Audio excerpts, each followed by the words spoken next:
Dear student, आज हम लोग बात कर रहे हैं मुद्रण की। मुद्रण की अगर बात करें, छपाई के बिना आज की दुनिया बिल्कुल अधूरी है। क्योंकि कहीं भी आप जाते हैं, किताब पढ़ते हैं, आपको अक्षर छपे हुए मिलेंगे। बाहर जाते हैं, आपको बोर्ड पे बैनर छपे हुए मिलेंगे। यानी जो भी है, बिना छपाई कुछ भी नहीं है। तो ये कब से शुरुआत हुई, इसकी अगर हम बात करें तो इतिहास जब हम देखते हैं तो हमारे सामने आता है सबसे पहले चीन, जापान और कोरिया। ये तीन ऐसे देश थे जहां पे छपाई का काम शुरू हुआ। चीन, जापान और कोरिया। फिर बात आती है, आज हम चर्चा करेंगे चीन पे।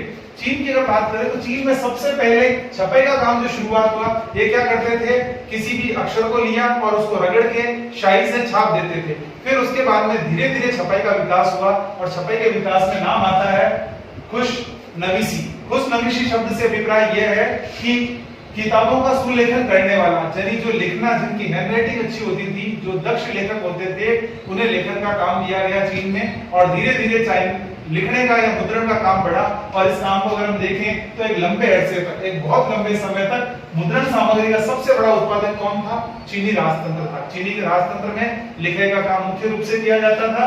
फिर उसके बाद में जैसे जैसे 17वीं शताब्दी में यहाँ धीरे धीरे शहरी संस्कृति का बढ़ावा मिला और शहरी संस्कृति बढ़ने के साथ साथ छपाई पे उसकी विविध संस्कृतियां आई, मशीनें आई।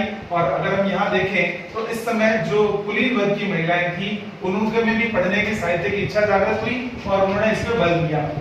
साथ ही पश्चिमी शैली की जो स्कूलें थी, उन स्कूलों की जरूरतों को पूरा करने के लिए जो प्रमुख केंद्र बना वो संगाई प्रिंट यानी चाइना का जो संगाई क्षेत्र है, वहां प्रिंटिंग का काम होता था। तो संगाई प्रिंट संस्कृति का नया केंद्र बना, क्योंकि इसके माध्यम से मुद्रण और छपाई का कार्य होता था। Thank you.